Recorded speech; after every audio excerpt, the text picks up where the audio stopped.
तो फिल्म की शुरुआत में हमें एक ताकतवर इंसान फिनिस्ट और उसके चेले एंडी को दिखाया जाता है। फिनिस्ट इस मर्तबा जंगल में एक ऐसे जाइंट पिग को पकड़ने आया था जो आए दिन गांव वालों की फसलों को नुकसान पहुंचाकर गांव वालों को तंग करता था। इस इतने बड़े पिग के सामने आकर भी बहादुर फिनिस्ट डरता नहीं और अपने साथी एंडी से कहता है, सबके लिए मैं हीरो हूँ और इसे कंट्रोल करके मैं अपनी पोजीशन बनाए रखना चाहता हूँ। वो अब अपना वेपन लिए इस पिग पर हमला शुरू कर देता है, पर इन छोटे हमलों का इस पिग पर कोई असर नहीं था। एंडी भी फिनिस्ट की मदद के लिए इस पिग के ऊपर अपने नेज़े से जब हमला करता है तो नेज़ा पिग के नाक के अंदर जाकर वो गुस्से में नींद से जाग जाता है। वो अपने गुस्से में एंडी को मारने के लिए बढ़ा ही कि फिनिस्ट उसे रोकने के लिए सामने आ गया। उसने पूरा जोर लगाया पर पिग को रोक ना पाया। उल्टा पिग ने ही अपने थोड़े से जोर से उसे हवा में उड़ा दिया और फिनिस्ट दोबारा आकर पिग के ऊपर ही गिर गया। पिग को कंट्रोल करने के लिए एंडी ने फिनिस्ट के पास एक रस्सी फेंकी जिसे फिनिस्ट ने पकड़ भी लिया, लेकिन अगले ही पल वो पिग उड़ने लगा था। फिनिस्ट ने इसी रस्सी को उस पिग के दोनों पंखों और उसके सींग के इर्द गिर्द बांधकर उसे अपने कंट्रोल में कर लिया और फिर उसे अपने इशारों पर उड़ाते हुए ले गया गांव के अंदर। और जब सबने देखा कि इतने बड़े पिग को भी फिनिस्ट ने अपने कंट्रोल में कर लिया था तो सारे अब फिनिस्ट के नारे लगाने लगे। इसी क्राउड के अंदर बाबा याका नामी एक जादूगरनी भी थी जो फिनिस्ट से कहती है, अगर तुम्हारे अंदर इतना जोर है तो तुम साबित करके दिखाओ। मेरे घर के सामने वाली नदी में एक बहुत बड़ा पत्थर आ गया है जिससे पानी आगे नहीं जा पा रहा, अगर तुम उसे हटा दो तो मैं तुम्हारा टैलेंट मान जाऊंगी। फिनिस्ट ये बात अना पे ले लेता है कि मैंने इतने बड़े बड़े काम किए और तुम मुझे इतना सा काम करने को कह रही हो। वो अब अपने बहादुरी की किस्से सुनाने लगा तो यागा बोली, क्या पता इसमें से कितने असल हैं और कितने नकल। ये सुनकर सब हंसने लगे और फिनिस्ट गुस्से में चला गया अपने घर। उसे अब यागा पर बहुत गुस्सा आ रहा था। आज सब उसकी बहादुरी की तारीफ करने के बजाय उसका मजाक उड़ाने लगे थे। उसे अपनी इस बेइज्जती का बदला लेना था। उसे कुछ ऐसा करना था जिससे दोबारा सब उसकी वाहवाही करे। तो एंडी कहता है, हाँ एक रास्ता है। सामने वो जो टॉवर नजर आ रहा है ना, माना जाता है कि उसमें एक मॉन्स्टर ने एक बहुत ही खूबसूरत लड़की को कैद किया हुआ है। वो लड़की आम नहीं बल्कि एक शहजादी है। अगर आप उस मॉन्स्टर को मारकर उस शहजादी को आजाद करवा लें तो आपके किस्से पूरी दुनिया में मशहूर हो जाएंगे। बस फिर क्या था, फिनिस्ट ने इरादा कर लिया उस मॉन्स्टर से लड़ने का और रात होते ही अपने साथी एंडी के साथ उस टॉवर के लिए निकल गया। और यहाँ आकर उसने देखा कि पहले से ही बहुत सारे वॉरियर्स उसी मॉन्स्टर को हराने के लिए आए थे, लेकिन उन्हें नाम का कोई लालच नहीं था। उन्हें लालच था शहजादी का और दौलत का। वो फिनिस्ट से पूछते हैं कि अगर हम सबने मिलकर उस मॉन्स्टर को हरा दिया तो शहजादी किसको मिलेगी, जिस पर फिनिस्ट ने कहा कि मुझे शहजादी का कोई लालच नहीं। और इन लोगों ने डिसाइड कर लिया कि ये लोग इकट्ठे उस मॉन्स्टर से लड़ेंगे। लेकिन साइड पे जाकर फिनिस्ट ने एंडी को बताया कि मैं उस मॉन्स्टर को अकेले मारना चाहता हूँ, इसीलिए मैं सुबह नहीं अभी उस मॉन्स्टर को मारने के लिए उस टॉवर में जाऊंगा। ये कहकर वो टॉवर की एक खिड़की से टॉवर के अंदर चला गया, जहाँ जाते ही उसे सबसे पहले वो खूबसूरत सी शहजादी दिख गई। लड़की फिनिस्ट को देखते ही उससे कहती है, तुम भी मरने के लिए आ गए, जिस पर फिनिस्ट ने कहा, नहीं मैं तुम्हें यहाँ से बचाने आया हूँ। ये सुनते ही वो लड़की भागकर अंदर चली जाती है। उस लड़की को रोकने के लिए फिनिस्ट उसका हाथ पकड़ लेता है और वो लड़की जल्दी से अपना हाथ छुड़वाकर एक टॉवर के पीछे चली जाती है। और पीछे से ही तभी अचानक कोई सांप फिनिस्ट के ऊपर हमला कर देता है। फिनिस्ट भी इस सांप से लड़ने लग जाता है, लेकिन कुछ ही सेकंड बाद रिवील होता है कि ये कोई आम सांप नहीं था, ये असल में उस मॉन्स्टर की दुम थी जिससे लड़ने के लिए फिनिस्ट यहाँ आया था। ये देखते हुए वो पहले इस मॉन्स्टर के ऊपर काफी सारे वार करता है, लेकिन जब सारे वार से हार जाता है तब वो मॉन्स्टर की दुम को यानी सांप वाले मुंह को पकड़ लेता है और अपनी पूरी ताकत लगाते हुए उस सांप के मुंह को चीरने की कोशिश करता है। और यहाँ पर वो सांप अपना जहर उसकी आंखों में उगल देता है, जिसकी वजह से अब फिनिस्ट को नजर आना बंद हो गया था। वो अंधा हो गया था। अंधा होने के बाद भी फिनिस्ट हार नहीं मानता और अपने पाँव से टटोलते हुए अपना वेपन ढूंढ लेता है और दोबारा से उस मॉन्स्टर के ऊपर हमला करता है, लेकिन मॉन्स्टर तो अब जैसे सामने से गायब हो चुका था। फिनिस्ट हमला कर करके इस टॉवर को तोड़ने लग गया। टॉवर टूटने की आवाज से वो सारे के सारे वॉरियर्स भी उठ खड़े हुए और फौरन से टॉवर वाले मलबे पे आए। उन्होंने यहाँ देखा तो इन्हें ना तो वो मॉन्स्टर मिला और ना ही शहजादी मिली, बस मलबे में दबा फिनिस्ट इन्हें दिखा। एंडी को जब पता चला कि फिनिस्ट की आंखें चली गई हैं तो वो उसे लेकर अब उसके घर छोड़ देता है। फिनिस्ट बहुत ज्यादा एग्रेशन में था, गुस्से में था अपनी आंखों के चले जाने की वजह से। उसकी ये हालत एंडी से देखी नहीं जाती और वो बाबा यागा के पास जाता है। उसने बाबा यागा को सब बताया कि किस तरह फिनिस्ट की आंखें चली गई हैं और वो उससे मदद लेने के लिए आया है। लेकिन बाबा यागा ने उसकी मदद करने के लिए साफ इनकार कर दिया क्योंकि फिनिस्ट ने भी उसकी मदद नहीं की थी। ये बात जब फिनिस्ट को पता चली तो वो बहुत उदास हो गया। वक्त गुजरता रहा और एंडी ने भी उसके पास आना अब कम कर दिया था। वो अपने सारे काम किसी तरह करता था, बाहर जाकर फल भी खरीद के लाता था, लेकिन रास्ते में ही बच्चे उसका फल चुरा लिया करते थे क्योंकि उसे नजर तो आता नहीं था। अब तो उसके पैसे भी खत्म होने लगे थे। एक दिन जब एंडी उसके घर आया तो उसने गुस्से में एंडी को खुद ही कह दिया कि तुम्हारे लिए मेरे पास कोई काम नहीं, तुम चाहो तो अपना दूसरा काम ढूंढ लो। ये सुनकर एंडी भी वहाँ से चला गया। दिन गुजरते रहते हैं, फिनिस्ट के सारे पैसे भी खत्म हो जाते हैं और वो दिन आन पड़ता है कि फिनिस्ट बाजार के गिरे हुए गले सड़े फल खाने पे मजबूर था। ऐसे ही एक दिन में उसे जब कोई गला सड़ा फल भी नहीं मिला तो वो अपनी बास्केट लेकर बाजार में ही बैठा था। बाबा यागा जब वहाँ से गुजरी तो उसने मजबूर फिनिस्ट को देखकर अपनी बास्केट से कुछ खाने पीने का सामान उसकी बास्केट पे रख लिया। इससे पहले कि वो दोनों कोई बात कर पाते, दिखाया गया कि उनके गांव में कुछ लुटेरों ने हमला कर दिया। ये लुटेरे यहाँ पे धड़ाधड़ लोगों को मार रहे थे। फिनिस्ट चाहे देख नहीं सकता था लेकिन वो सुन रहा था कि कैसे लोग मर रहे थे, तड़प रहे थे। अब जैसे ही लुटेरे उसके भी पास आते हैं तो वो लुटेरों की आवाज सुनकर उनके ऊपर हमला कर देता है। देख ना पाने के बावजूद भी उनकी आहटें सुन सुनकर वो एक वक्त में 2 से 3 डाकुओं से लड़ रहा था। ये देखते हुए दूसरा डाकू जो कि घोड़े पे सवार था वो फिनिस्ट को काबू करने के लिए उसके ऊपर रस्सी फेंकता है, लेकिन फिनिस्ट उसी की रस्सी पकड़कर उसी को घोड़े से नीचे उतार देता है। उसने इसे भी अपनी तरफ खींच के खूब धुलाई की और अब डाकुओं ने उसे कंट्रोल करने के लिए पीछे से उसके ऊपर वार किया और वो वहीं पर बेहोश हो गया। उसे होश आया तो वो एक जहाज में था। उसके गर्दन और हाथों को लकड़ी में बंद किया गया था उसे कंट्रोल करने के लिए, और दिखाया गया कि इसी जहाज में उनके साथ बाबा यागा और गांव के और लोग भी थे। कुछ देर बाद यहाँ पर एंडी भी आ जाता है जो यहाँ आजाद घूम रहा था। बाबा यागा ने उससे पूछा, तुम आजाद कैसे? एंडी ने बताया, मैंने इन डाकुओं को यकीन दिलाया है कि मैं उनकी मदद कर सकता हूँ और मैं उनके लिए तुम पर भी निगरानी रखूंगा, इसीलिए मैं आजाद हूँ। इस टाइम उसके पास एक सोने का चिराग भी था जो वो डाकुओं से चुरा कर लाया था और इन सबको दिखा रहा था। वो कहता है कि मैं इसको बेचकर पैसे कमाऊंगा। जैसे ही वो इसे साफ करने के लिए रगड़ने लगा तो उसमें से एक जिन बाहर निकल आया जिसे देखकर सब लोग डर गए, यहाँ तक कि खुद एंडी भी। नीचे का शोर सुनकर ऊपर से जब एक डाकू नीचे आया तो जिन ने उसे एक पंच लगाते हुए वापस ऊपर गिरा दिया।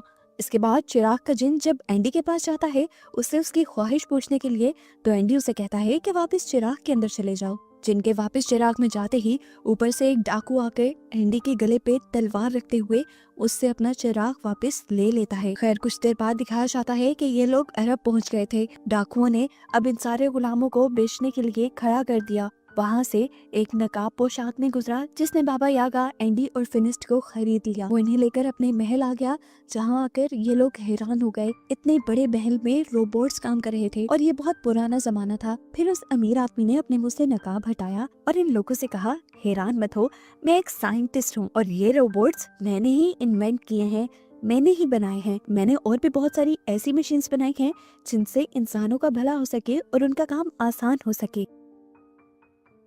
फिनिस्ट भी यहाँ उसे अपने पास्ट की कहानी बताता है कि वो पहले एक बहुत ज्यादा ताकतवर इंसान था, लेकिन फिर अंधा होने के बाद उसकी लाइफ बहुत बेकार हो गई। साइंटिस्ट ने कहा, हाँ मैंने तुम्हारे बारे में और बाबा यागा के बारे में सुना है, वरना तो मैं गुलामों को खरीद कर आजाद कर देता हूँ। खाने का टाइम हो रहा था। साइंटिस्ट अपने रोबोट से इन लोगों के लिए खाना मंगवाता है और ये लोग बहुत इम्प्रेस हो जाते हैं। यागा को लग रहा था कि ये कोई जादू है, जिस पर साइंटिस्ट बताता है, नहीं मैं पिछले 500 साल से इनके ऊपर काम कर रहा था। ये सुनकर यागा हैरान हो जाती है और उनसे पूछते हैं, 500 साल से? आप अभी तक इतने जवान कैसे हैं? फिर साइंटिस्ट बताता है कि मैंने एक ऐसा लिक्विड भी तैयार किया है जो इंसानों को कई सालों तक जवान रखता है और उसी लिक्विड से मैंने अपनी उम्र भी बढ़ाई है, अपने आप को जवान भी रखा है और अपने काम को भी आगे बढ़ाया है। वो अब इन्हें अपनी लैब दिखाने के लिए ले जाता है और फिनिस्ट उससे पूछता है, वो खास किस्म का लिक्विड आपने कैसे तैयार किया था? क्या उससे मेरी आंखें ठीक हो सकती है? साइंटिस्ट कहता है, उससे तो नहीं, लेकिन हाँ तुम्हारे लिए मेरे पास कुछ और है। वो यहाँ पर उसे एक ग्लासेस देता है जिसकी मदद से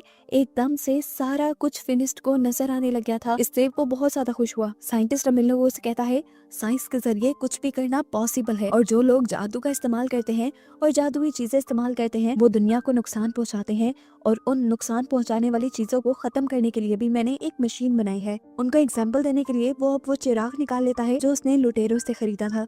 यागा ने उसे वार्न भी किया कि तुम इससे दूर रहो, लेकिन साइंटिस्ट डरा नहीं और उसने चिराग को घिस दिया जिसमें से जीनी बाहर निकला, और फिर उसने अपनी मशीन ऑन कर दी जिस मशीन ने घूमते हुए जीनी को अपने अंदर सक कर लिया था। उसके खत्म होते ही साइंटिस्ट उन लोगों से कहता है देखो मैंने इस जीनी को भी खत्म कर दिया। रात होने पर अब इस साइंटिस्ट को पता चलता है कि एक अजीब सा मॉन्स्टर उनके करीब की पहाड़ियों में देखा गया है जो आम इंसानों को नुकसान पहुंचा सकता है और अब उसे पकड़ना ही होगा। ये बात जब वो फिनिस्ट को बताता है कि उसका शेर जैसा मुंह है और दुम उसकी किसी सांप की तरह है, तो फिनिस्ट समझ गया ये वही है जिससे वो सामना करके आया था। उसने साइंटिस्ट से कहा मैं जरूर आपके साथ इस मिशन में जाऊंगा क्योंकि मुझे अपना एक पुराना उधार चुकाना है। लेकिन साइंटिस्ट फिनिस्ट को खतरे में नहीं डालना चाहता था। तब फिनिस्ट ने कहा आप मेरी फिक्र मत करें, मैंने भी तो आपका एहसान उतारना है, चलो फिर ऐसे ही सही। ये सुनकर साइंटिस्ट उसे एक ऐसा बॉक्स दिखाते हैं जिसको मॉन्स्टर के करीब करके लीवर घुमाने पर मॉन्स्टर खुद ब खुद इस बॉक्स के अंदर कैद हो जाता। रात होने पर दिखाया जाता है कि चुपके से बाबा यागा साइंटिस्ट भी लैब के अंदर जा घुसी। असल में वो जवान होने वाला सीरम चुराना चाहती थी, लेकिन साइंटिस्ट ने उसे पकड़ लिया और कहा कि अगर तुम वाकई ही उस मॉन्स्टर को लाने में कामयाब हो गए तो उस सीरम का कुछ हिस्सा मैं तुम्हें भी दे दूंगा। सुबह जब ये लोग तैयार थे तो साइंटिस्ट ने इन्हें अपना गोल उड़ने वाला प्लेन दिखाया जो उस टाइम की बहुत अच्छी क्रिएशन थी। वो इन्हें इसे चलाना सिखाता है और बताता है कि इसके जरिए वो कुछ ही मिनट में लंबा फासला तय कर लेंगे। जाने से पहले साइंटिस्ट ने उन्हें ये भी कहा था कि मुझे वो मॉन्स्टर जिंदा चाहिए, उसे मारकर यहाँ नहीं लेके आना। यहाँ पर साइंटिस्ट फिनिस्ट को फिनिस्ट का हथियार भी देते हैं जिसे अब उन्होंने बहुत एडवांस बना दिया था। इसके बटन दबाने पे इसके अंदर से नई नई चीजें निकल रही थी जिससे फिनिस्ट और भी ज्यादा खुश हो गया। ये लोग अब उस प्लेन में बैठ के सफर शुरू कर देते हैं और प्लेन जल्द ही इन्हें उस पहाड़ी तक पहुंचा देता है जहाँ पर वो मॉन्स्टर था। काफी देर ढूंढने के बाद आखिरकार फिनिस्ट को उस मॉन्स्टर के पाँव के निशान दिख जाते हैं। वो निशान एक गार के अंदर जा रहे थे जिसके सामने वो अपना बॉक्स रख देता है जिसमें उसने मॉन्स्टर को कैद करना था। अब फिनिस्ट को तो सिर्फ उसे ट्रैप करना था, इसीलिए वो बड़े मजे से अंदर गया और अपने वेपन का बटन दबाते हुए उसने सिर्फ मॉन्स्टर को ललकारा। मॉन्स्टर को चोट पहुंचाकर वो बाहर आ गया। कुछ जब वो तेजी से बाहर निकल रहा था तो गलती से उसका सर एक दरख्त से टकराने की वजह से वो बेहोश हो गया और मॉन्स्टर भी अब अपनी गार से बाहर निकल आया। इससे पहले कि वो मॉन्स्टर फिनिस्ट को नुकसान पहुंचाता, मॉन्स्टर के बाहर निकलते ही बाबा यागा जल्दी से उस बॉक्स का लीवर दबा देती है जिसमें से बहुत सारी चेन्स निकलकर उस मॉन्स्टर को पकड़कर अपने अंदर कैद कर लेती हैं और बाबा यागा ही फिर दोबारा लीवर दबाकर इस पिंजरे को बंद कर देती है। कुछ देर बाद फिनिस्ट को भी होश आ गया था और ये लोग अपना वापसी का सफर करने लग जाते हैं। सफर काफी लंबा था। आधे रास्ते में रात हो गई और ये लोग सो गए। अब रात में फिनिस्ट को पिंजरे के अंदर से किसी लड़की की आवाज आई। क्यूरियोसिटी में उसने पिंजरा खोलने का फैसला किया, हालांकि बाबा यागा उसे मना भी कर रही थी, लेकिन फिनिस्ट उस पिंजरे को खोल लेता है और क्या देखता है कि इसके अंदर वही शहजादी थी जिसके बारे में कहानियां बनी हुई थी। बाबा यागा बोली इसका मतलब वो मॉन्स्टर ही असल में शहजादी है। यागा पीछे से आवाज लगाती है फिनिस्ट उसे बाहर मत निकालना, उसे बाहर निकालना खतरनाक हो सकता है। लेकिन फिनिस्ट उसकी नहीं सुन रहा था क्योंकि उसे शहजादी पसंद आ गई थी। इससे पहले कि वो हाथ पकड़कर शहजादी को वहां से बाहर निकाल लेता, पीछे से बाबा यागा लीवर घुमाकर उस पिंजरे को दोबारा से बंद कर देती है और फिनिस्ट भी अंदर ही कैद हो जाता है। अंदर हम देखते हैं कि वो लड़की फिनिस्ट को अपना हाथ नहीं पकड़ाती और बताती है कि मुझ पे एक कर्ज है, जब भी मेरा हाथ कोई आदमी पकड़ता है तो मैं उस जंगली मॉन्स्टर में बदल जाती हूँ। लेकिन मैं बुरी नहीं हूँ, मैं जल्दी किसी को नुकसान नहीं पहुँचाती तब तक कोई मुझे नुकसान पहुंचाने की कोशिश ना करे और मेरी वजह से किसी को नुकसान ना हो, इसलिए मैं दूर पहाड़ों पर रहती हूँ, लेकिन कहीं भी इंसान मुझे जिंदा जीने ही नहीं देते। नेक्स्ट सीन में हम साइंटिस्ट को देखते हैं जिसने एक किसान की बिल्ली चुराई थी। किसान उससे भीख मांगने लगा कि बिल्ली कुछ नहीं बिगाड़ती हमारा, हमें फायदा ही देती है। रात में ये बिल्ली रोशन हो जाती है जिससे हमारा घर जगमगाता है। लेकिन किसान की बात कोई नहीं सुनता और साइंटिस्ट उसकी बिल्ली को ले जाकर उसी मशीन के नीचे रख देते हैं जो किसी भी चीज की जादुई ताकत खींच लेती है। और इस तरह उस मशीन ने इस बिल्ली की जादुई ताकत भी खींच ली और उस बिल्ली के जादू से जितना भी सीरम निकलता है उसे जाकर अपने लॉकर में रख देता है, जहां हमें देखने को मिला कि उसने पहले से ही बहुत सारा सीरम इकट्ठा किया हुआ था। यहाँ पर फिनिस्ट और शहजादी को एक दूसरे से प्यार होने लगा है। बाबा यागा और एंडी उन्हें लेकर आ रहे हैं साइंटिस्ट के पास। ये लोग जब साइंटिस्ट के पास पहुंचे तो लैब से दूर खड़े होकर ही साइंटिस्ट को देखने लगे। उन्होंने क्या देखा कि साइंटिस्ट ने एक जादुई परिंदे का सारा जादू खींच लिया और उससे सीरम बनाकर अपने रोबोट्स में डाल दिया। यानी ये रोबोट्स उसकी कोई इन्वेंशंस नहीं थी, ये रोबोट्स भी जादू से चल रहे थे, जिस जादू को वो दूसरी जादुई चीजों से निकाला करता था। बाबा यागा गुस्से में अब उसके सामने आती है और उससे कहती है, तुम झूठे हो, तुम्हारा ये सब काम तुम्हारी इन्वेंशंस नहीं है, तुम्हारे ये रोबोट्स भी जादू से चलते हैं, यहाँ तक कि तुम्हारी उम्र भी इस जादू ने ही लंबी की हुई है और ये जादू तुम मासूम जानवरों को मारकर हासिल करते हो। ये सुनते ही साइंटिस्ट को गुस्सा आ जाता है और वो कहता है, मैं अपना सच जानने वालों को जिंदा नहीं छोड़ता। बाबा यागा और एंडी दोनों डर जाते हैं और वहाँ से भागने लगते हैं। बाबा यागा ने जल्दी से उस शहजादी और फिनिस्ट को भी आजाद कर दिया था क्योंकि वो जानती थी कि अब साइंटिस्ट उनका भी बुरा हाल करेगा। ये सुनते ही वो शहजादी बताती है, मैं उसके बारे में जानती हूँ, वो काफी टाइम से ही मेरे पीछे पड़ा हुआ है। इनकी इन्हीं बातों के दौरान ही यहाँ पर साइंटिस्ट आ जाता है। वो जानता था कि ये लोग यहाँ से भागने की कोशिश करेंगे, इसीलिए अपने सारे ही टर्टल रोबोट से उनको कैद करवा दिया और फिर शहजादी के अंदर से भी जादुई ताकतें सक करने लगा। ये देखकर फिनिस्ट को गुस्सा आ गया और उसने करीब जाकर शहजादी को बचाने की कोशिश की, लेकिन वो बचा तो नहीं पाया, पर शहजादी का हाथ पकड़कर उसे मॉन्स्टर बना दिया। मॉन्स्टर बनते ही शहजादी ने अपनी जंजीरें तोड़ी और वहां से भाग गई। मौका पाते ही जंजीरें तुड़वाकर बाबा यागा और फिनिस्ट भी कैमल के साथ यहाँ से भागने की कोशिश करते हैं, लेकिन साइंटिस्ट के आदमी अब उनके पीछे पड़ चुके थे। बाबा यागा अपने जादू से अपने हाथ में मौजूद तरबूज के कुछ बीजों को तरबूज में बदलकर उनके ऊपर हमला करती है और दूसरी तरफ वो साइंटिस्ट अब अपना एक बहुत बड़ा टर्टल निकाल लेता है बाबा यागा और फिनिस्ट को पकड़ने के लिए। वो किसी भी हाल में पकड़कर उन्हें मारना चाहता था।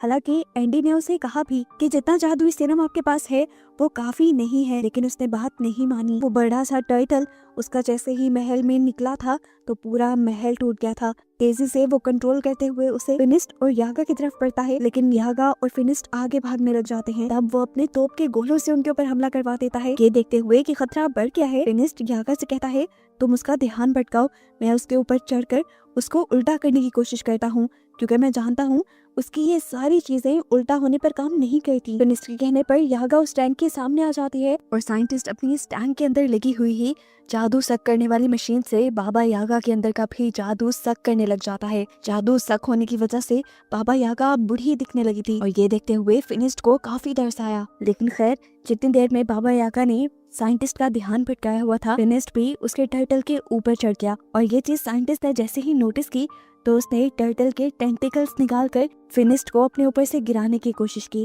फिनिस्ट तो नहीं गिरा, लेकिन उसका चश्मा गिर गया जिससे उसे नजर आना बंद हो गया। उसका चश्मा गिरते हुए बाबा यागा देख चुकी थी, इसीलिए बाबा यागा अब उसे नीचे से देख देख के लड़ने की इंस्ट्रक्शन देती है। इतनी ही देर में वो मॉन्स्टर बनी शहजादी भी यहाँ आ चुकी थी, जिन्हें देखकर साइंटिस्ट डर गया। ऊपर से फिनिस्ट ने साइंटिस्ट के टर्टल की गर्दन में भी अपनी जंजीर फंसाकर उसे एकदम से ही उल्टा दिया, जिससे उसके अंदर का सारा जादुई सीरम नीचे गिर गया और साइंटिस्ट बुरी तरह फंस गया। अपने आप को बचाने के लिए वो अपने जादुई पंखों से उड़ना तो चाहता था, लेकिन उड़ भी नहीं पाया और अपने ही जादुई सीरम में गिरकर मर गया। यहाँ दिखाया गया कि ज्यादा जोर लगाने की वजह से फिनिस्ट भी बेहोश हो चुका था। शहजादी उसको ऐसे गिरा हुआ देखकर रोने लगी क्योंकि अब शहजादी को उससे प्यार हो गया था। उसके आंसू जैसे ही फिनिस्ट की आंखों पर गिरे तो फिनिस्ट को होश भी आ गया और सरप्राइजिंगली उसकी नजर भी वापस ठीक हो गई। यहाँ पर फिनिस्ट उससे अपने प्यार का इजहार करता है और हमेशा साथ रहने को कहता है, लेकिन शहजादी उसे बताती है कि कर्ज की वजह से मैं तुम्हारे साथ रहना नहीं चाहती, हालांकि मैं लाख ऐसा चाहूंगी तो। फिनिस्ट उदास हो जाता है और अपने बाकी साथियों के साथ अपने गांव वापस आ जाता है। वो अभी भी शहजादी की याद में पागल हो रहा था, जबकि यहाँ दिखाया गया कि बाबा यागा दोबारा से जवान होने की रेसिपी ढूंढ रही थी और तभी उसे कर्ज हुई शहजादी के कर्ज को ठीक करने का एक तरीका मिल जाता है। वो खुश होकर फिनिस्ट के पास जाती है और उसे ये खुशखबरी देती है कि उस शहजादी को कर्ज जानबूझकर दिया गया था, जिसमें शहजादी की गलती नहीं थी और उस कर्ज को ठीक किया जा सकता है। और हमें पता चलता है कि ये लोग अगला मिशन कर्ज को हटाने का ही करेंगे। लेकिन फिलहाल के लिए ये मूवी यहीं पर खत्म हो जाती है।